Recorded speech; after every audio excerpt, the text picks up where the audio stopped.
राधे कृष्णा।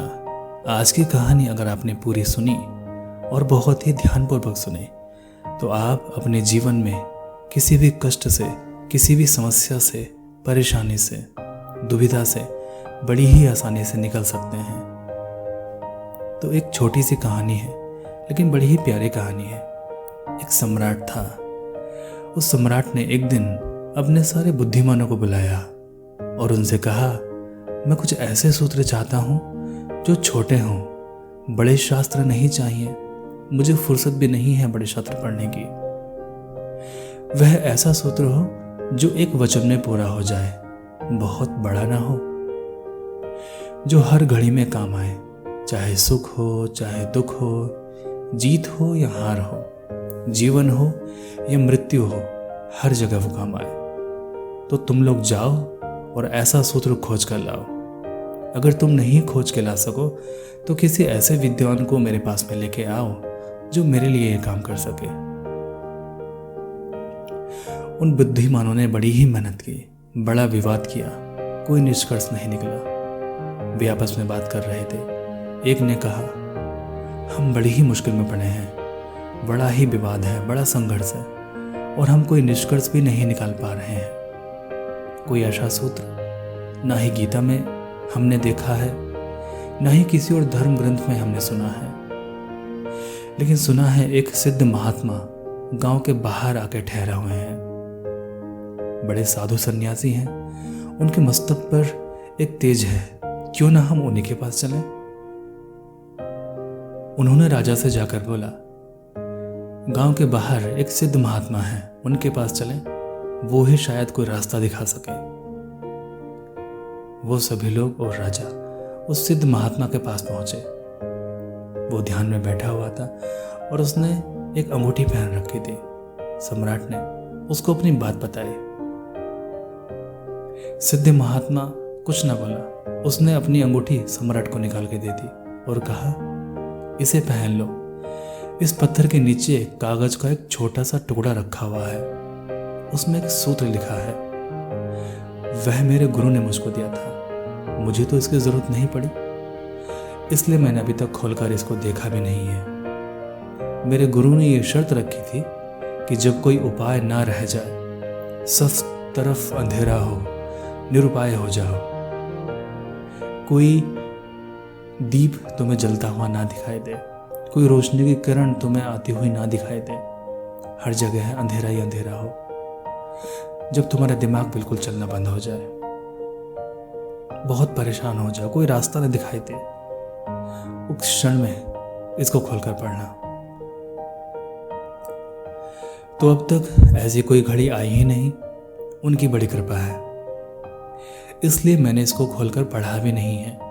लेकिन इसमें जरूर कुछ राज की बात होगी, आप रख लीजिए, लेकिन शर्त मेरी याद रखना और मुझे वचन दीजिए कि जब तक कोई उपाय आपके पास शेष है तब तक आप इसको खोल के नहीं देखेंगे, और अगर खोलेंगे तो केवल अंतिम घड़ी में, जब कुछ भी आपके पास ना रह जाए, क्योंकि यह सूत्र बड़ा बहुमूल्य सूत्र है। अगर इसे साधारणतः खोला तो अर्थहीन हो जाएगा। सम्राट ने अंगूठी पहन ली। वर्षों बीत गए, कई बार जिज्ञासा भी हुई कि खोल के देखूं, लेकिन कहीं खराब ना हो जाए, यह सोचकर उसने खोल के नहीं देखा। अनेक वर्ष बीते। कई वर्षों बाद एक युद्ध हुआ जिसमें सम्राट हार गया और दुश्मन जीत गया और उसके राज्यों को हड़प लिया। वह सम्राट जान बचाकर एक घोड़े पर सवार होकर भागा। उसके राज्य के संगी साथी भी भागे, दोस्त परिवार सब छूट गए थे उसके पीछे। 2-4 सैनिक और रक्षक उसके साथ थे, वो भी धीरे धीरे पीछे छूट गए। दुश्मन उस सम्राट का पीछा कर रहा था तो सम्राट एक पहाड़ी घाटी से होकर भागा जा रहा था। उसके पीछे घोड़ों की आवाजें सुनाई दे रही थी, टापे सुनाई दे रही थी, प्राण संकट में थे। अचानक उसने पाया कि रास्ता आगे समाप्त हो गया। आगे तो भयानक खाई है, गड्ढा है और वह लौट भी नहीं सकता। एक पल के लिए सम्राट स्तब्ध खड़ा रह गया कि वो क्या करे। फिर अचानक उसको याद आया, खोल ली अंगूठी, हटा दिया पत्थर। उस अंगूठी में एक छोटा सा वचन लिखा था, यह भी बीत जाएगा। सूत्र पढ़ते ही, वो अक्षर पढ़ते ही सम्राट के चेहरे पर मुस्कुराहट आ गई। उसके चेहरे पर एक बात का ख्याल आया, सब तो बीत गया, सब तो बीत जाता ही है। मैं सम्राट ना रह गया, मेरा राज्य चला गया, सुख बीत गया, दुख बीत गया। तो अब जो ये दुख आन पड़ा है, तो ये भी स्थिर नहीं रह सकता, यह भी बीत जाएगा। शायद सूत्र ठीक ही कहता था। अब करने को कुछ भी नहीं है, लेकिन उस सूत्र ने, उस मंत्र ने उसके भीतर सोए हुए तार छेड़ दिए, कोई साथ छेड़ दिया। यह भी बीत जाएगा, ऐसा बोध होते ही जैसे कोई सपना टूट गया। अब वह व्यग्र नहीं था, बेचैन नहीं था, घबराया हुआ भी नहीं था, बैठ गया शांति से।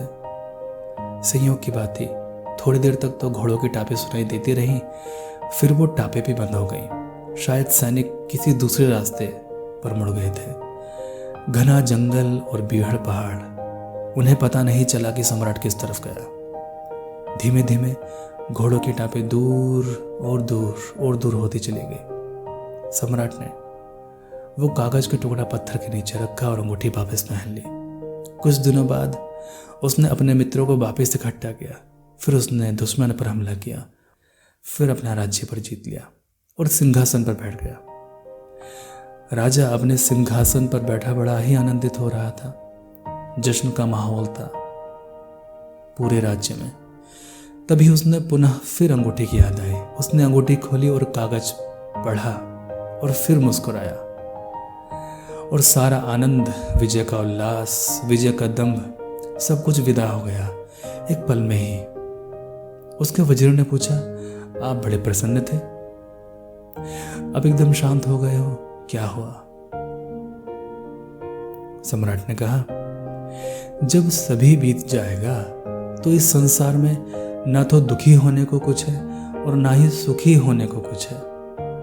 तो जो चीज तुम्हें लगती है बीत जाएगी, उसे याद रखना।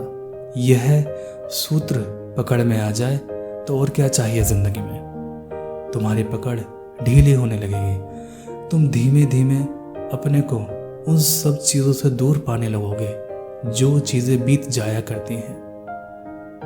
और जो बीत जाती है तो उस पर क्या करना, कैसा गर्व, किस बात के लिए इठलाना, इतराना, सब बीत जाएगा।